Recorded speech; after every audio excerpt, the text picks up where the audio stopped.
Split the window and choose the M-Node Tree Editor.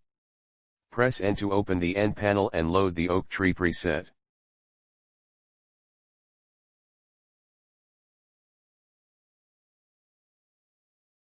Choose Preview in the tree parameters for output and set the resolution to 8 for a faster preview. Click on Create Tree and tick the Auto Update box.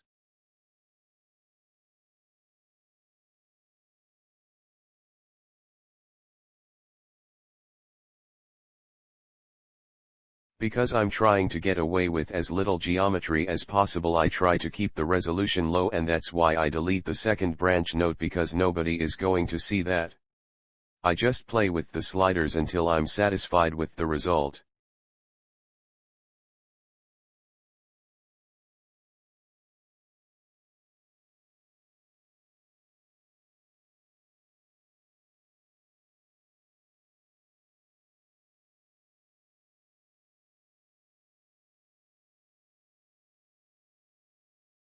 Then I add a twig node and press execute. I change the leaf type to serrate.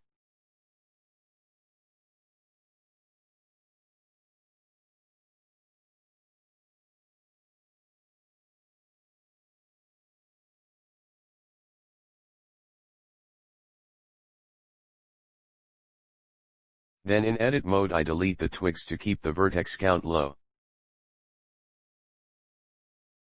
In the tree parameter node, click Create and with the picker select the leaves. I adjust the parameters to get a nice volume.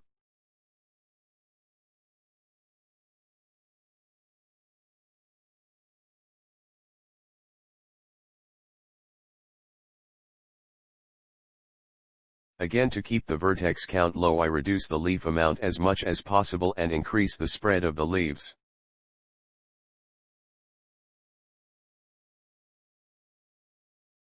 In the N panel, click on Append Materials and assign to the geometry.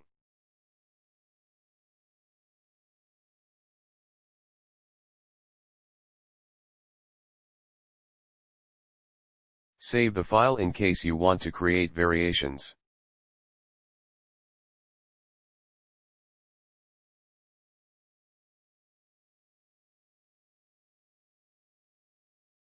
In the outliner, right-click, select the tree hierarchy and export as FBX.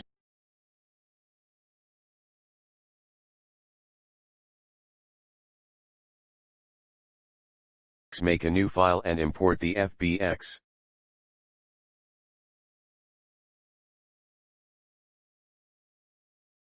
In the outliner, right-click, select the leaves and press Ctrl-J to join the geometry, because every leaf is a separate object. Save with a meaningful name. In edit mode, I delete the leaves at the trunk. To further reduce the vertex count, add decimate modifiers and try to set them as low as possible.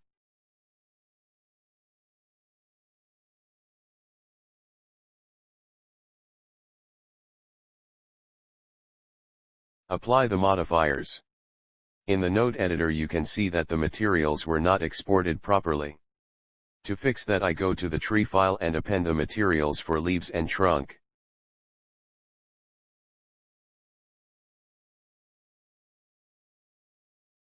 I delete the unnecessary material slots on the leaf geometry and assign the material I just appended.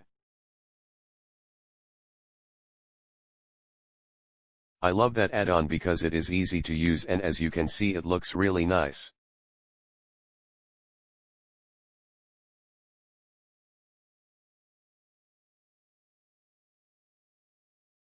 Finally, I join the geometry into one object with Ctrl-J and name the object and the collection.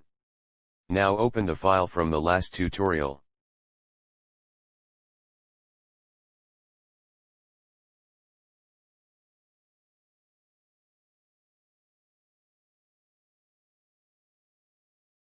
Looking at the satellite image that was imported by the GIS add-on, you can see that it is huge. That is due to the resolution and that it is a TIFF file. To clarify, and because unfortunately I did not upload the first part of my tutorial with audio, I explain again how to download a high-resolution image with Blender-GIS. I got this tip from another tutorial, which I unfortunately can't seem to find again. Thanks to that person. I used Blender 2.8 because the add-on didn't work in Blender 2.9 at that time. When you frame an area in the viewport and press E to extract, the resolution is very low.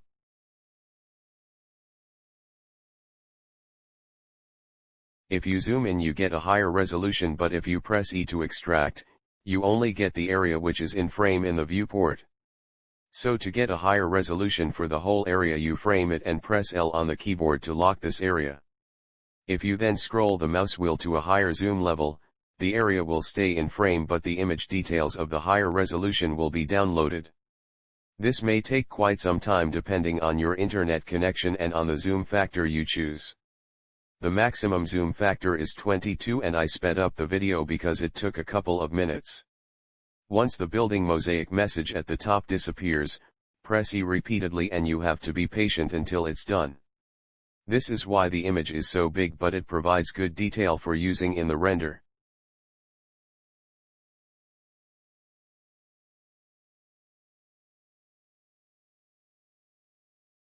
To reduce the file size I just save the image from the image editor as a JPEG. As you can see, that brought down the file size considerably. To further reduce the image size I scaled it by 25% in Krita, because next I'm going to create masks for which I don't need that much resolution. This will also speed up the performance in the compositor.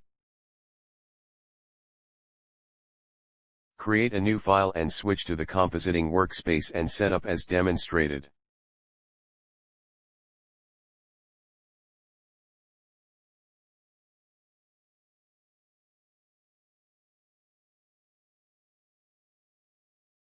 I delete the render layer node and add an image input node. I open the image created in Krita.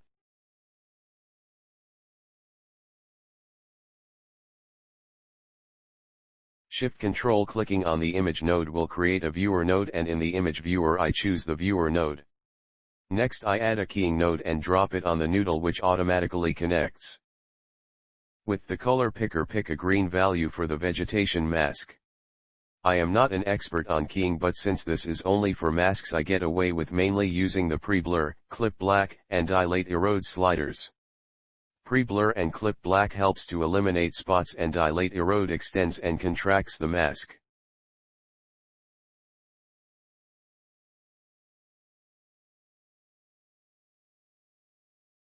Pressing M with the keying node selected I can mute-unmute the node to check the result.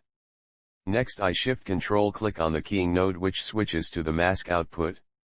Now I can see, the keyer also picked up values from the water surface. To adjust for that I add a RGB curves node. It allows you basically to remap values. If you drag the top right curve point to the left you remap values that were gray to white. If you then drag the bottom left point to the right you basically flip the values which will give you the desired result. Next I add a file output node and pressing N opening the item properties I choose a file path which will create an output folder for the images.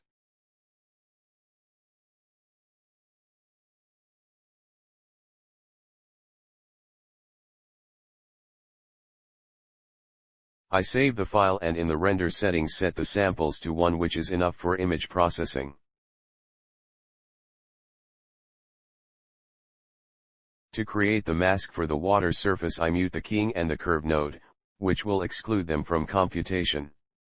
I add another keying node and pick a blue value and repeat the process.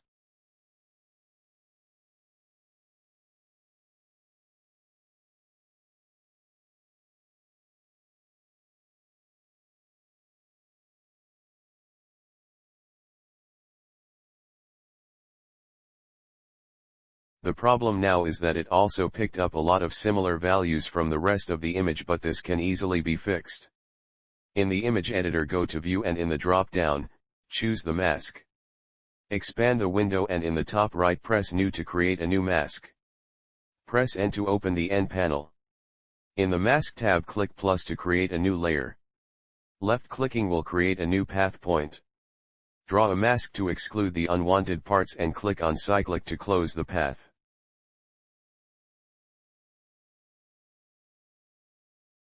In this image there is also a small lake, so I have to add another mask layer and set the blend mode to merge subtract, to add the area to the mask for water surfaces.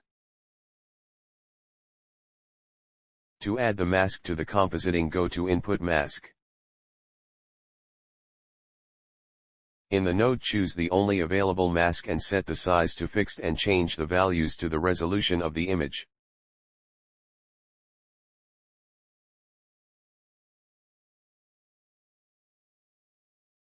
Connect the output to the core mask input of the keying node, and in the image viewer change back to the viewer node. Now I try to get the mask as clean as possible.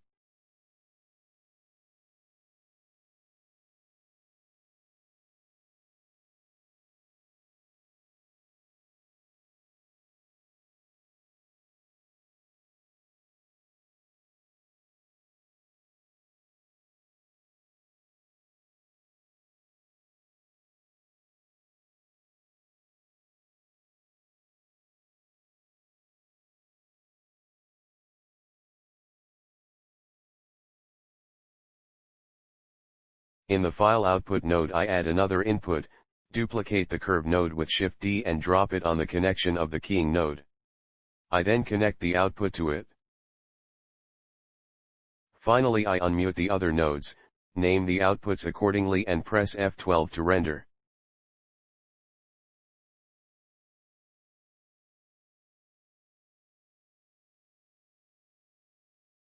Don't worry that the result is black. If you look into the folder, there are the two masks created. Next open the file from the last tutorial again, and in the shader editor, disconnect the image node from the shader. Add an emission shader set to black and connect to the material output node. Unhide the flat geometry for the buildings and add an emission shader set to white. Go to the top view and in the render settings change the render engine to Eevee and set the render samples to 1. This part is basically the same as setting the scene up in the second part of the tutorial for rendering the masks for the windows. Add a camera set to orthographic, but this time the orthographic scale has to be quite large because the scene is in real-world units. And also you have to adjust the X and Y transform of the camera because the image plane is not dead center.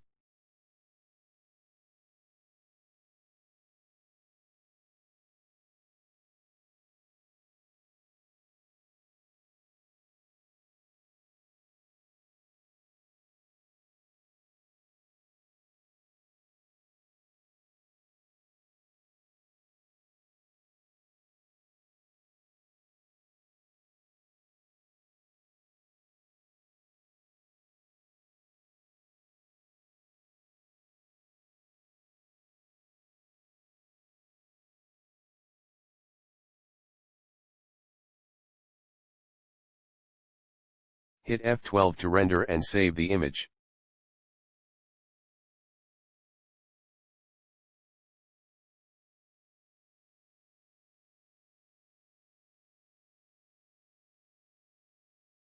Hide the flat geometry for the buildings and reconnect the image texture. Now drag in the image files for the buildings mask and vegetation mask, because we have to subtract the buildings from the vegetation mask. Therefore I add a mix RGB node, set to subtract and connect the two images.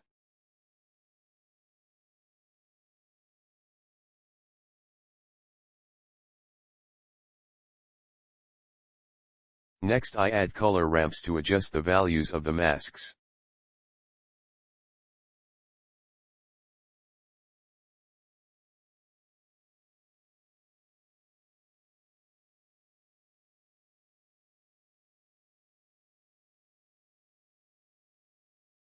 Now set all geometry but the image plane to not renderable.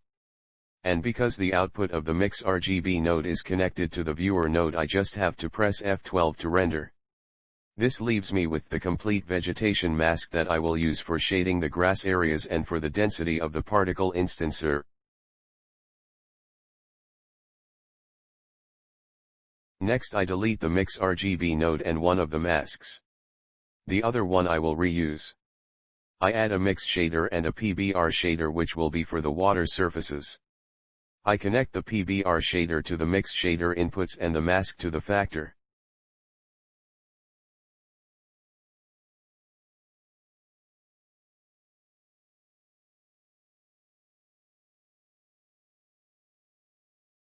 I load the water mask file into the image texture node and set the color of the lower shader to blue.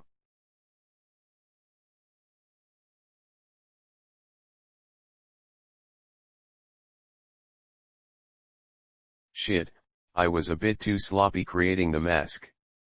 What I should have done is Shift-Control clicking twice on the keying node to see the image output socket.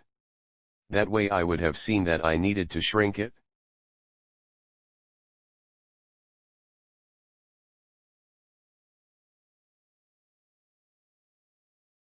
And taking more time to draw the core mask wouldn't have hurt too.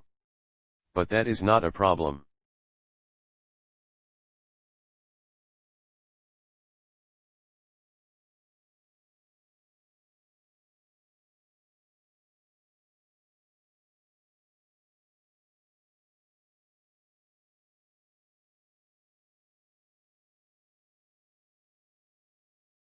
Press Ctrl and T on the image mask to create a texture coordinate node and delete the mapping node. Add a mix RGB node and a noise texture and connect the UV output to color 1 and to the vector input of the noise texture.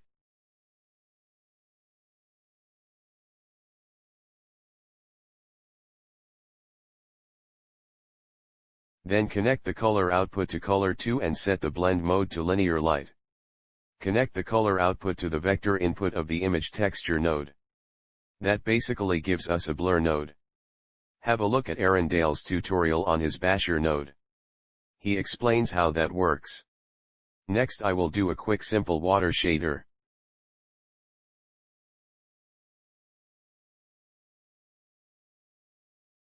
Add a voronoi texture and a normal map node.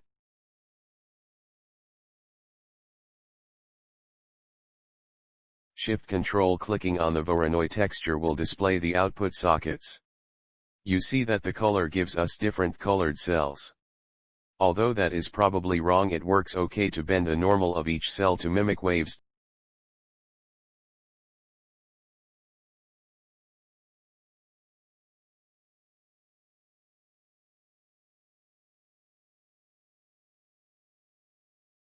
Next I adjust the scale and add a color ramp and connect the distance socket to the factor of the color ramp.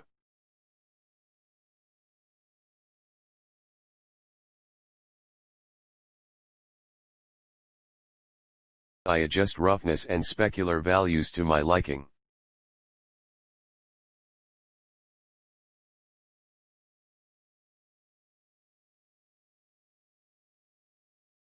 I color pick the color of the water from the satellite image. And adjusting the sliders and can create fake foam.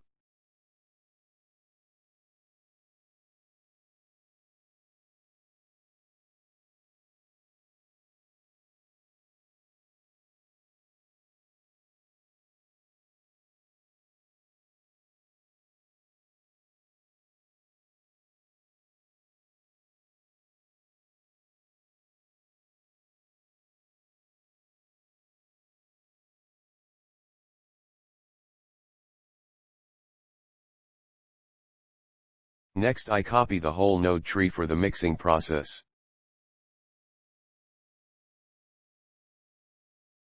In the Shader tab under the LilySurfaceScraper I click on CC0 Textures, search for grass and copy the link. Back in Blender I click on Import from the clipboard and choose 2K. Because LilySurfaceScraper replaced the shader with the imported one, I copy the whole shader tree and reassign the right shader. Then I paste in the grass shader.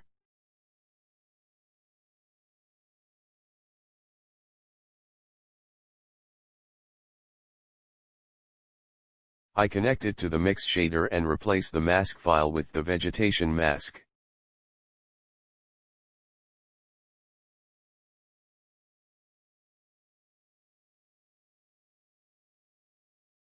Next I set the factor of the mix RGB node to 0. Now I adjust the scaling of the grass texture. And here you can see the tiling of the texture. That's why I replaced the node with Erin basher node.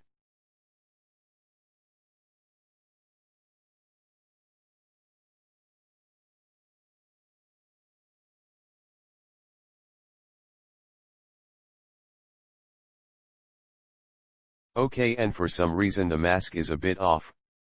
To correct that, add a mapping node and adjust the values.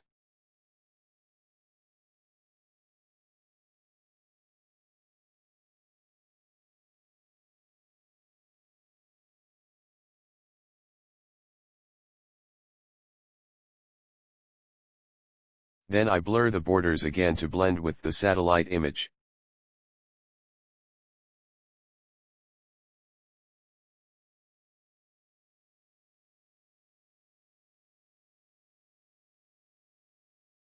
Next I append the tree collection I created earlier.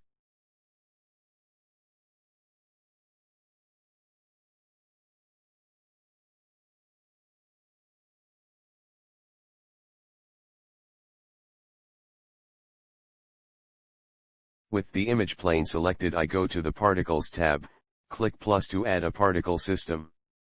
Change to Hair and Tick Advanced. Enable rotation, and under Render Settings set Render as Collection and choose the Tree Collection.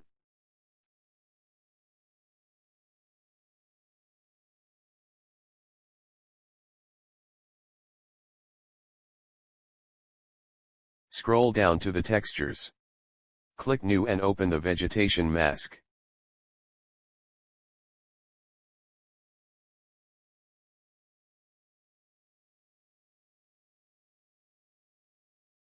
Scroll down to Influence and tick the box for density.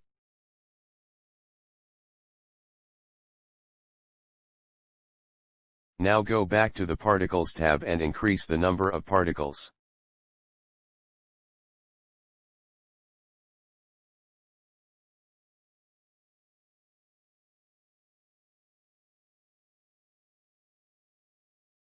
Now you have to change the rotation to Object X, or it might be another value in your scene.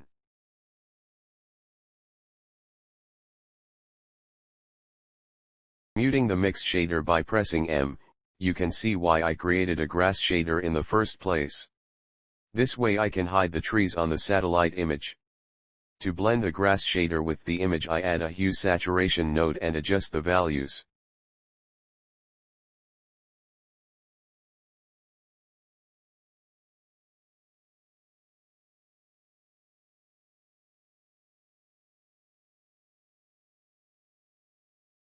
I do the same for the trees.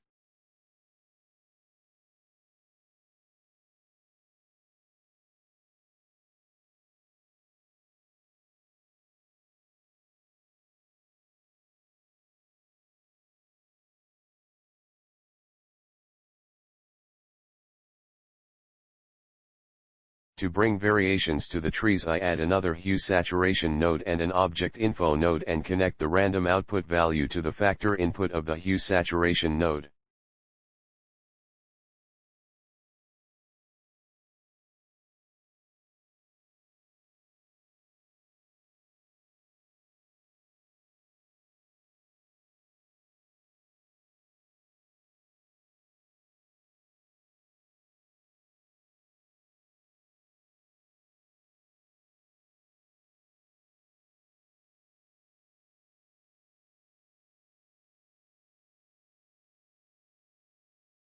After some tweaking on the water shader, I came up with these settings.